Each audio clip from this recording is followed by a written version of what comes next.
Hey, welcome back to the Weight Loss Decoded GLP Edition podcast.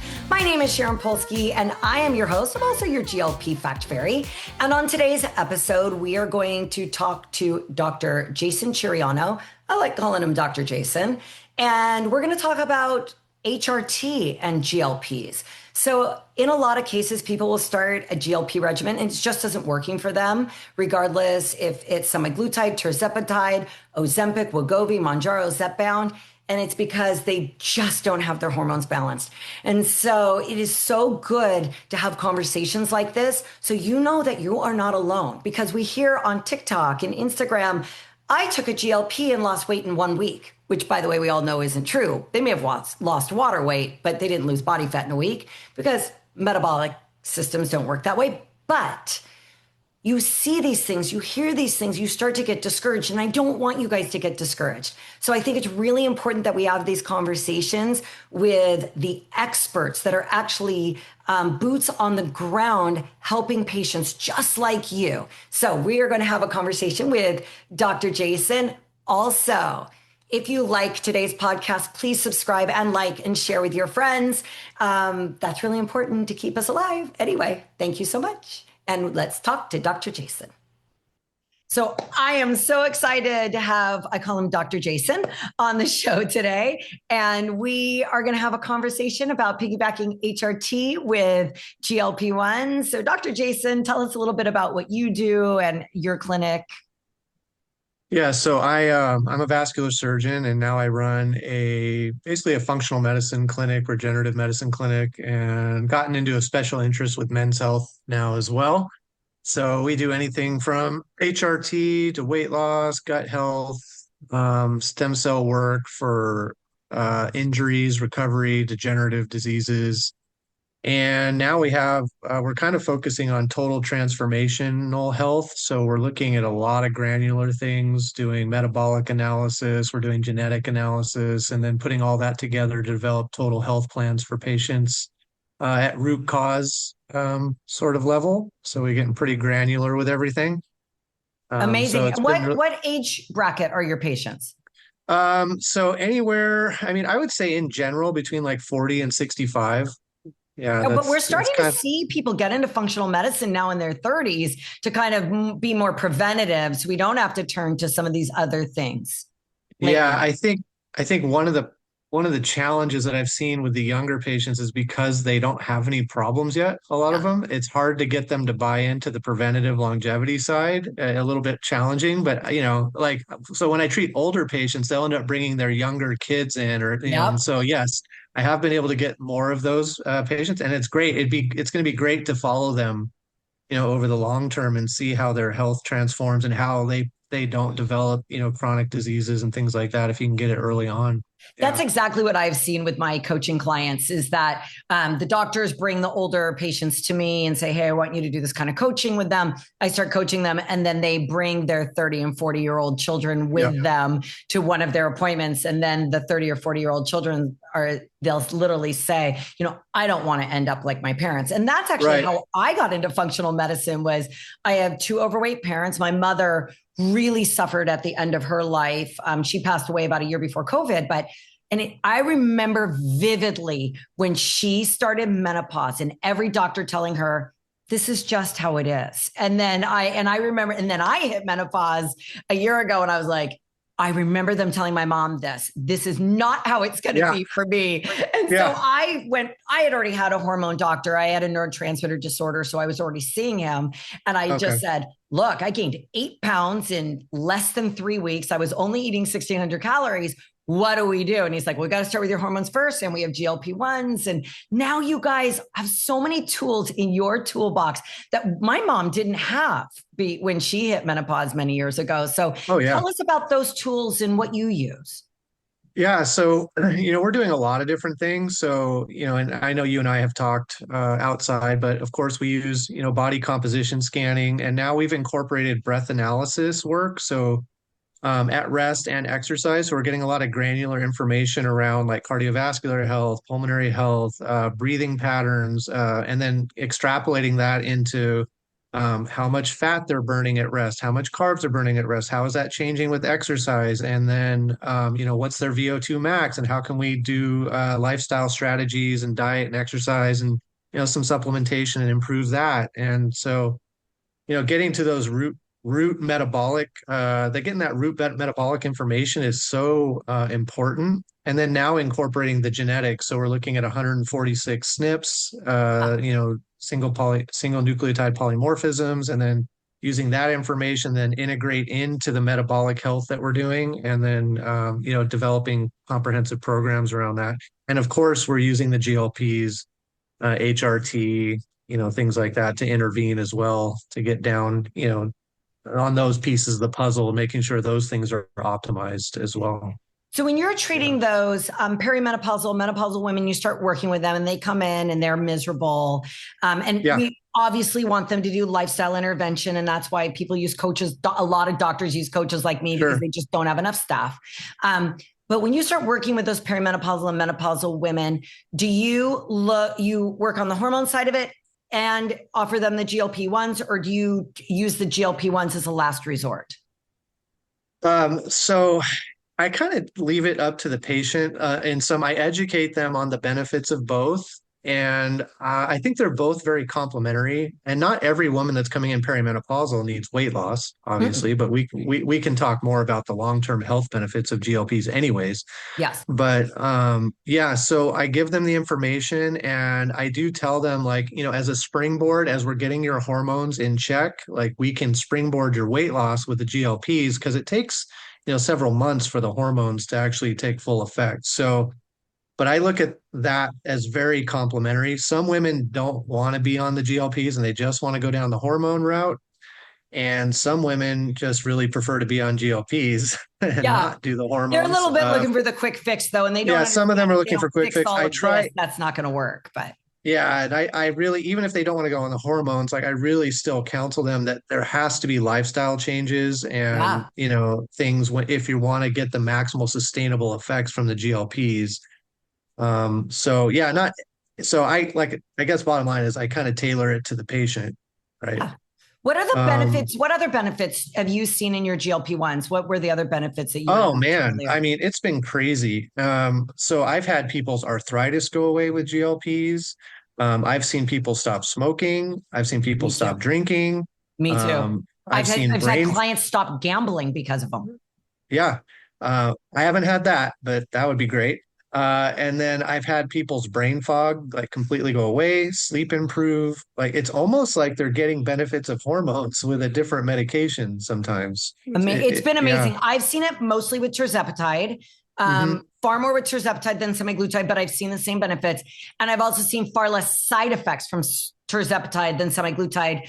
And so this leads me to a conversation with you about what does the future of GLP-1s look like? I, as a coach, not a doctor, really see so many benefits of keeping our clients that don't need them for weight management and need them for the brain fog, the sleep improvement, the anti-inflammatory effects on them. Right now, they're really only FDA approved for weight loss or type 2 diabetes. But what does this mean for the future?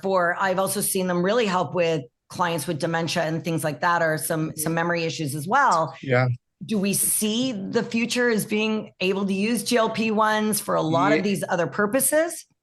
The short answer is I believe yes. I was just at a conference up in Monterey, and there were two obesity specialists that went over all the data around GLPs and all the health benefits that are being seen from them now. And the feeling now is like almost that like the GLPs are like almost the biggest breakthrough in medicine since penicillin. I've heard that. You're the third doctor that's been on my podcast that has said that. Yeah. Yeah. And if you start looking at the studies, I mean, the decrease in cardiovascular risk, strokes, heart attacks, decrease in renal dysfunction, improvement in cognitive. Disease. Yeah. Yeah. And the liver disease. Yeah. So the non-alcoholic liver disease is also improving. So now I think the trend is going to go that people should be, if they do start them, there's a benefit of them staying on them forever. And how do you feel about I've always said the doctors I work with are big, strong believers in letting people use them in maintenance, very small maintenance doses the rest of their lives. And they even say, you take blood pressure medication or insulin the rest of your life. Why can't you take a GLP-1 the rest of your life? Do you feel the same way, or do you think we need to wean these patients off? I kind of look at I give them the information and I'm now actually counseling them on staying on them. I don't know what the proper regimen is. There's no protocols out there of Oh, how to wean patients. Like if they are going to stay on and it's not for the weight loss, like what's the dose for that? Like I don't know. So I personally am kind of trying some things with my patients and yeah. just seeing how it's going to go for them. And I'm just trying different protocols and trying to dial that in. Well, I What I think it's going to have be been very patient specific because I'll tell you, we can start one client on 2.5 milligrams of tirzepatide and they lose weight in 2 weeks. Yep. Then you can try somebody else and it takes us all the way to 7.5 until they start losing. And these are people that are the same size. So the Yeah. way that the bodies are responding to GLP-1s is totally different person to person. So I think to your point, we're going to have to experiment person to person to see if we can titrate people off of them entirely or if they're going to need maintenance dosages and what those maintenance dosages are going to look like. Yeah. And what are you doing the maintenance dosage for too? Because if you're going to do it for long-term health, like what is like, there's been some evidence out there about microdosing and about fifth the dose of the weight loss, but that's all relatively in its infancy. And it'll be interesting to see how that plays out going forward. But you're right. And it's interesting if you look at the studies too, the mean body weight loss is what about 21% Yeah. on tirzepatide and 17 for semaglutide. But if you look at the ends of the bell curve, there are people that only lose, 10%, 11% of their body weight and then there's people that lose 50, 60% of their body weight. So there is a huge variation on how the patients are responding. And look forward maybe at some point where we could actually predict the patients that will respond better. But I do know that more obese patients tend to respond much quicker up front, at least in my Agreed. practice. I don't know if I've you've seen the seen same that, thing. but that's what I've seen. So I'll have like a 300-pound patient come in, I'll start them on 2.5, and they'll come back the next week and have lost like 9 pounds. Yeah. Like, which, But they're also, when they're 300 pounds, they have so much inflammation that well, that's some exactly. of that. So, I know you use a BIA scanner, so you know that it's body fat versus inflammation. oh, But that was the yep. most mind blowing for me because I own the same body scanner. And Yes. I started scanning myself so I take tirzepatide in low dosages. I'm on a maintenance dose every 30 days, 5 milligrams every 30 days. Yeah. And it's been perfect doing it that way. But Right. I scanned myself as well as many of my clients, and the reduction in inflammation in the first 30 days was the most mind-blowing. I've never seen any type of supplement, drug, anything we've ever given to my coaching clients that they've had that big of a reduction in inflammation that quickly. And it was mind-blowing. And I think that's where we're seeing a lot of the long-term health benefits is that decreased metabolic inflammation that goes along with insulin resistance. And that's why I think it's so complementary with the HRT, Yes. because as they're losing weight, as the inflammation's going to go down, it's going to allow the hormones, one, to respond better to them, have a better response to the hormones. So it's very complementary. And then like for guys, as they lose weight, they're going to lose that estrogen response too. So there's a lot of estrogen that's stored in fat. So that's going to also help optimize their hormone levels. And then if we can counsel them properly when they're on GLPs about increased protein intake and resistance training, as they build more lean body mass and lose the fat, their insulin sensitivity is going to naturally get better. They're going to build that lean body mass, which is going to improve their metabolic rate. And also in guys, it's going to help produce more testosterone. So, there's a lot of benefits of doing the two together. So. And I think you touched on something. It's amazing because I just spoke to Pete McCall, who's a educator in the fitness industry and has written some books on longevity and talks about this need to get our clients resistance training. I don't know if you've experienced this. It's a little off topic, but I'm going to bring it up since you brought it up because I totally agree with you. It is so intimidating for a lot of our GLP-1 weight loss clients to even pick up a weight. They've never even walked a day in their lives. So do you have any like little tips or tricks to try to get these people to start lifting some weights? Or if you could give them one word of advice, what would it be? So I always try to meet patients where they're at, and you're Me right. So too. a lot of these patients that are coming in have not done any physical activity at What all. would you So say the telling them, oh, percentage? What do you think the percentage of your patients that have done no physical activity are coming in for GLP-1s? probably like 70%. Mine are at least 70%. I agree with Yeah, that number. Yeah. something like that. Yeah. So I'll counsel them. And I try to break it down and make it like give them like the first steps. So like almost to the point where like just put on your gym shoes. Like, try that for a minute and see, and maybe the next time you put on your gym shoes, go out for a walk, and just, trying to coach them. You're a coach, so Yeah. there's psychology and the little wins around this. So when it comes to the resistance training, I just don't like anything. Like if you have resistance bands at home, just do that, for Grab and it five only pound takes weights about when you go for your yeah, walk.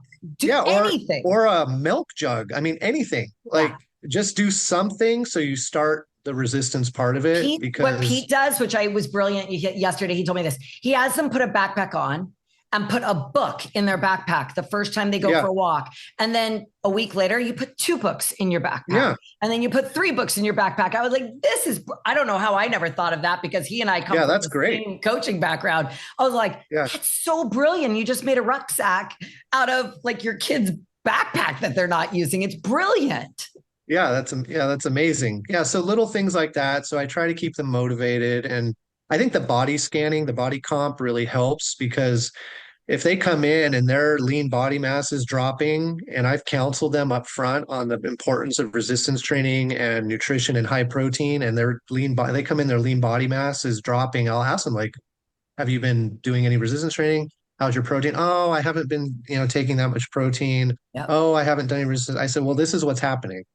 Okay, so, and then I just educate them on, we'd like to see the trend going the other way, or at least not 50% muscle and 50% Yep. body fat, like at least 75% fat and 25% lean body. I mean, because you will lose some if you're not careful. We're going to But lose some lean body mass anyway. yeah, And most of our yeah. obese clients have surplus muscle anyway, Oh, just from carrying all that absolutely. weight. Yeah, yeah.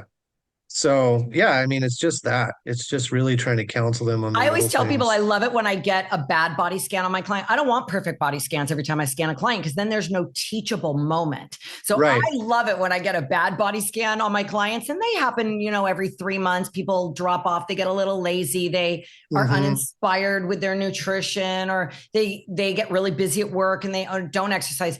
I love having bad body scans. Great body scans, there's no conversation. I can just tell them, Right. good job, high five, let's go.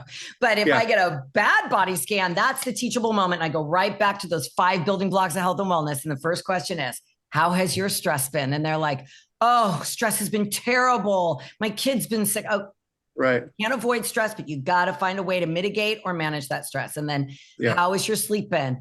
Oh, my sleep's been terrible. I send them right back to the HRT doctor. That's the very first thing I do is I say, you Yeah. got to go back to the doctor because Dr. Jason's going to help you with that. Yeah. And if you haven't told him that your sleep is disrupted, what are you thinking? Like you got to have communication both ways.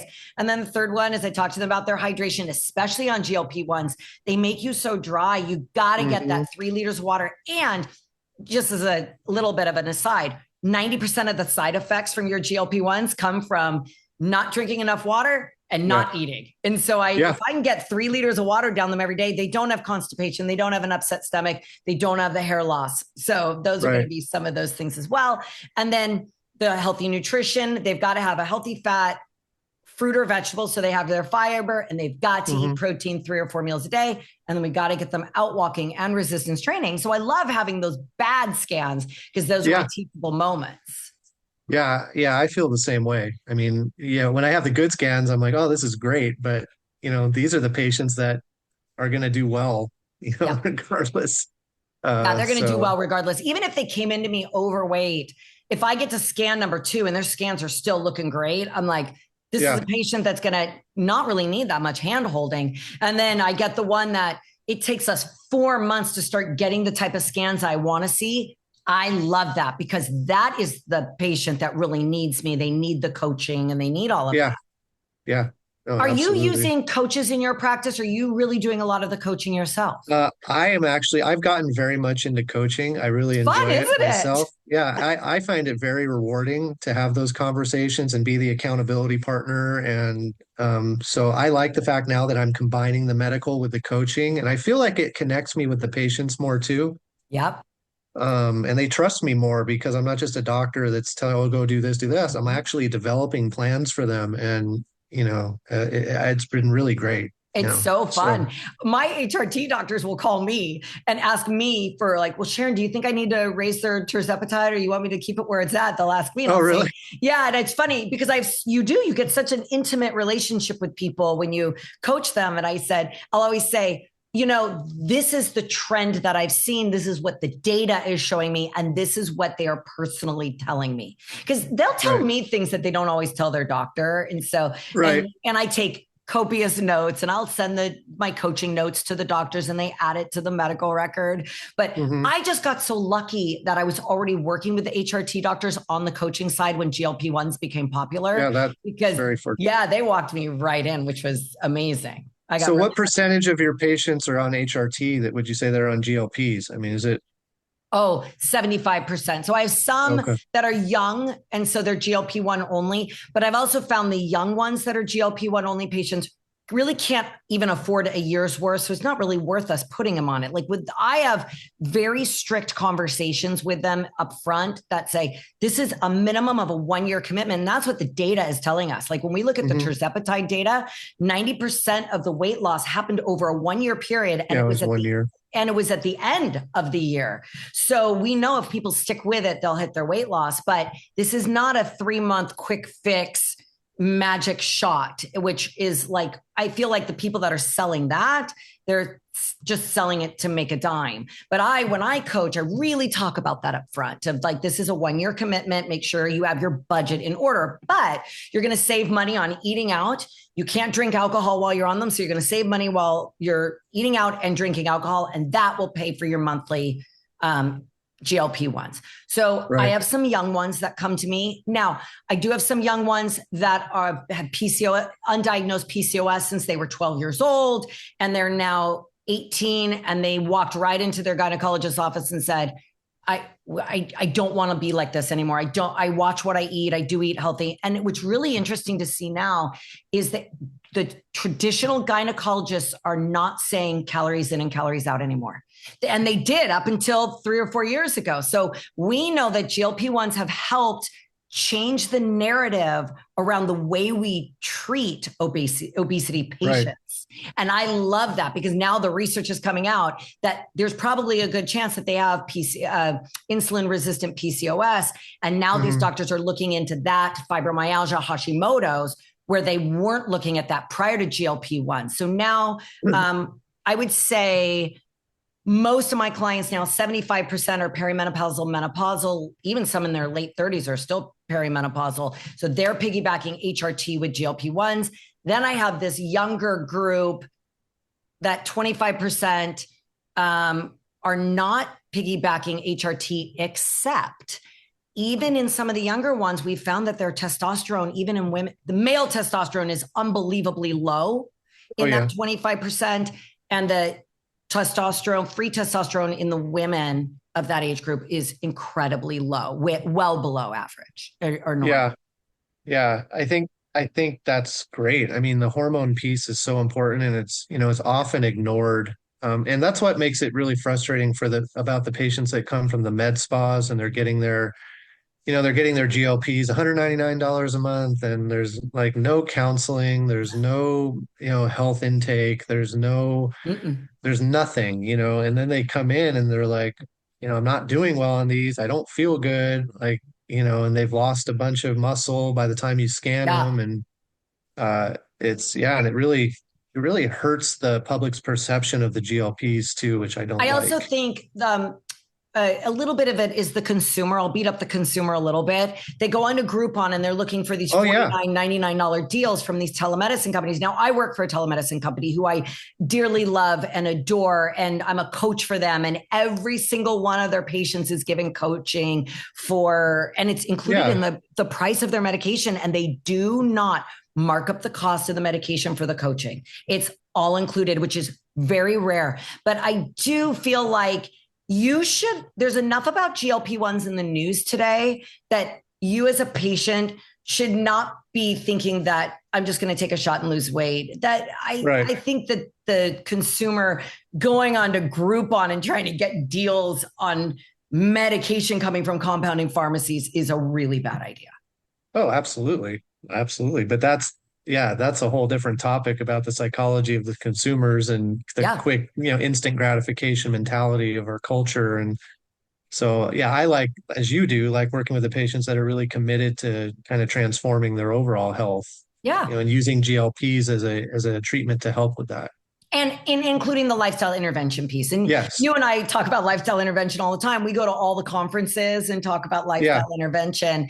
Lifestyle intervention is so important. GLP-1s are not going to solve the majority of your problems if you don't do the lifestyle intervention piece. And my patients come to me saying, I don't need to improve my sleep.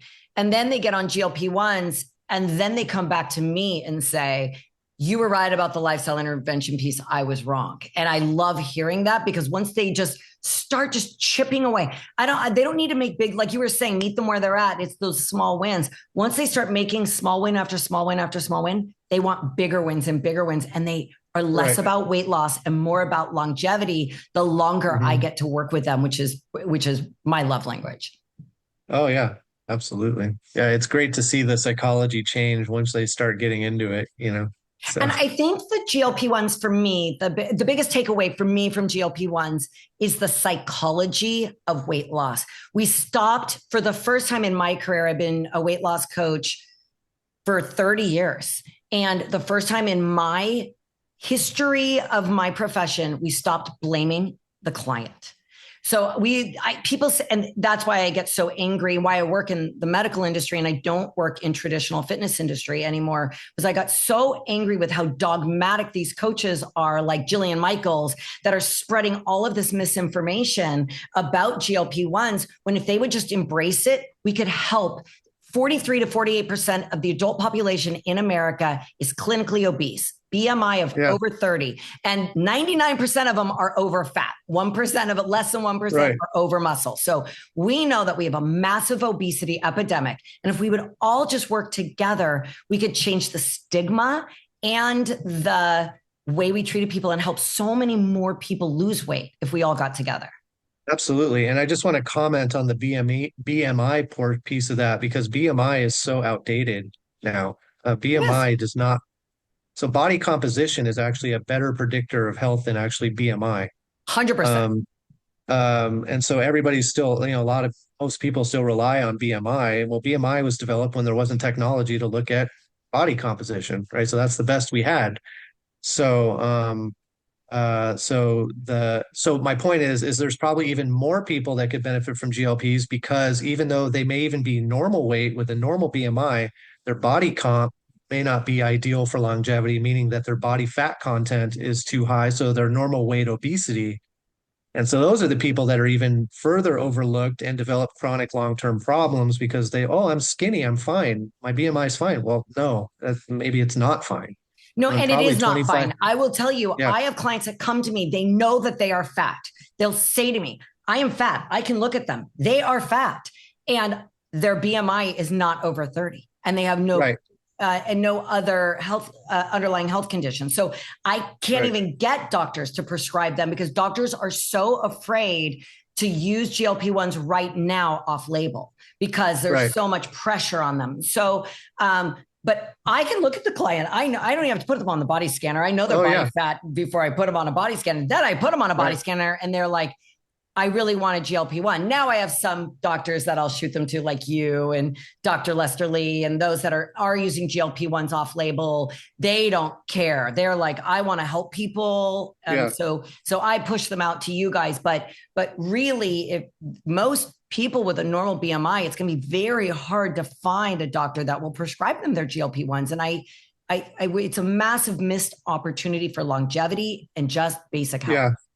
Well, and I think because a lot of those people with the normal BMIs that need those lifestyle changes too. And most doctors don't want to deal with that either. No. And so, you want to help them build the lean body mass. You want them to, make the diet changes to help, because a lot of them may have normal BMIs and their visceral fat may be, through the roof, or their A1C level may be like 5.7 or 5.8, but their normal weight. And Yeah, but you're we like, well, have we have doctors that are getting A1Cs that are pre-diabetic and telling their patients that their blood work looks fine because right. and I'm like, your blood work doesn't look fine. You're pre-diabetic. And the Yeah. doctor says, oh, that's fine for me at my age. I'm like, no, it's not fine. You need Right. to go. Here's the name of 15 other doctors. I would love you to go get a second opinion. And it's so frustrating for me as a health coach because A1C is something that we're looking at with all of our clients today. And when they say, oh no, my doctor says my blood work is fine, and I look at it and they're pre-diabetic, I'm like, you are pre-diabetic.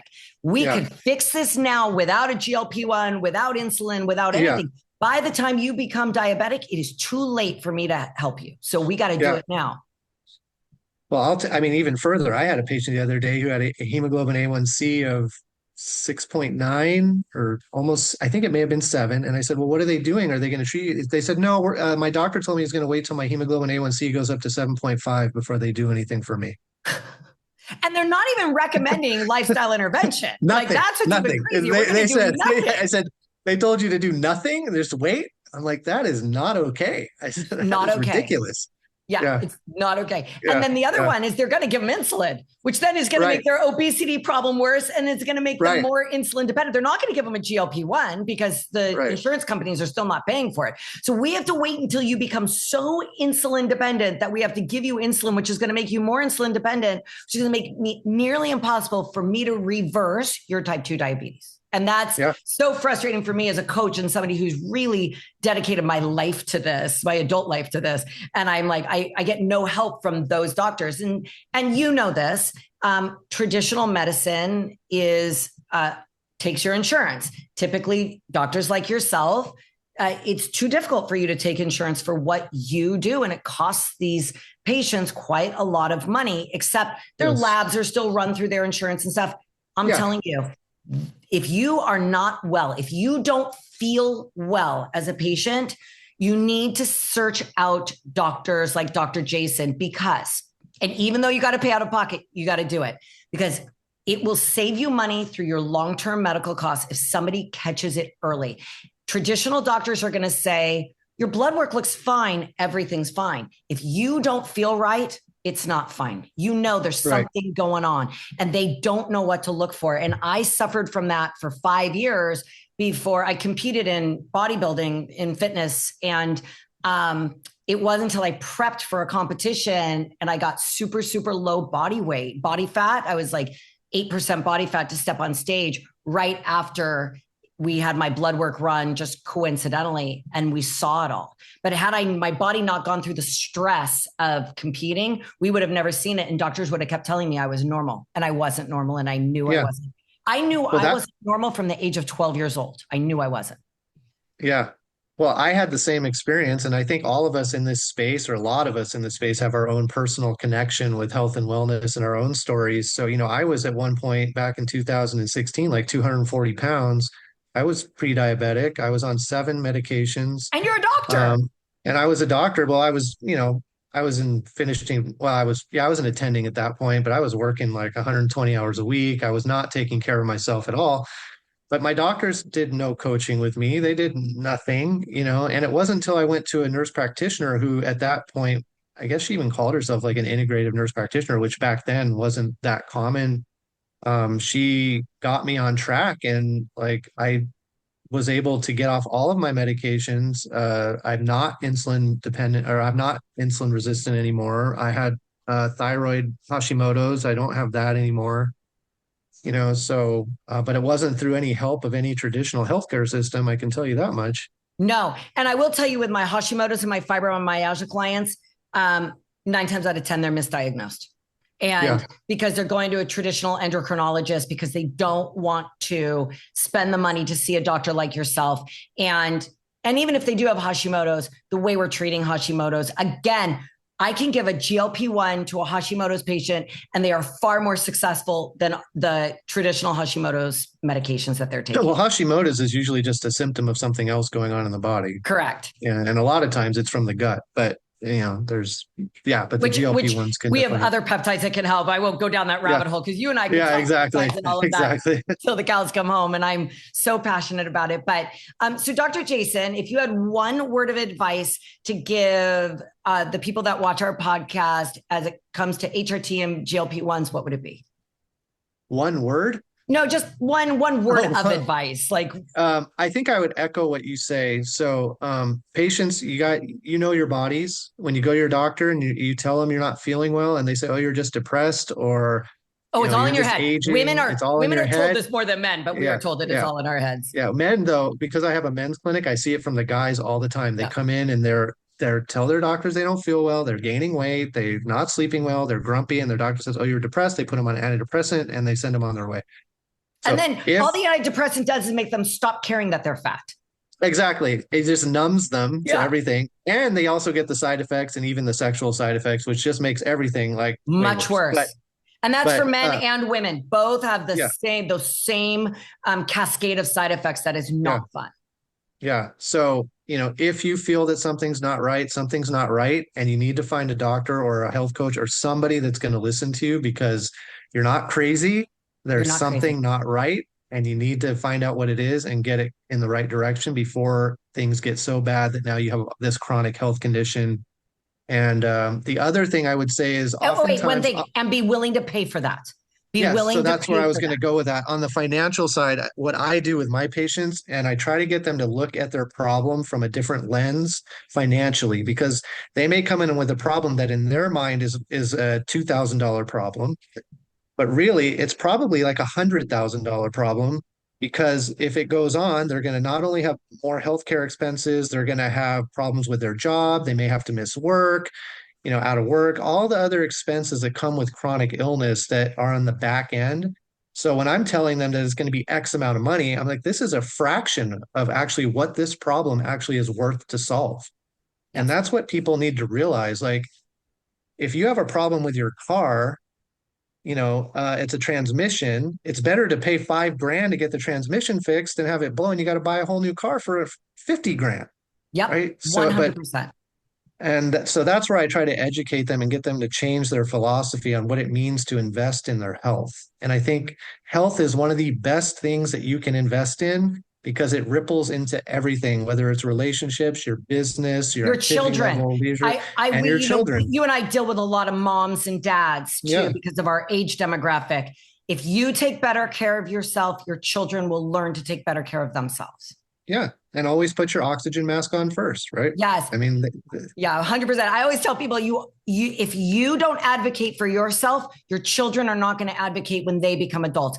But if they see you, especially moms, don't advocate for themselves. I feel like my male clients advocate a lot better than my female clients do. But if you do not advocate for yourself, your children aren't going to learn that. Absolutely. Yeah. It starts in the home. It does. Everything starts in the home. The way we Everybody eat, starts in the home. The way we drink, everything. Well, Dr. Jason, thank you so much for joining me. I really appreciate it. And we'll chat Thank you for soon. having me. Yeah, absolutely. Thank you so much. I want to thank you for tuning in to the Weight Loss Decoded GLP Edition podcast. My name is Sharon Polsky, your GLP Fact Fairy. And if you liked today's episode, if you could please subscribe, like, and share with your friends, that would be great. I also want to remind you that these are just the opinions of myself and my guests and should not be interpreted as medical advice. Until next time, ciao for now.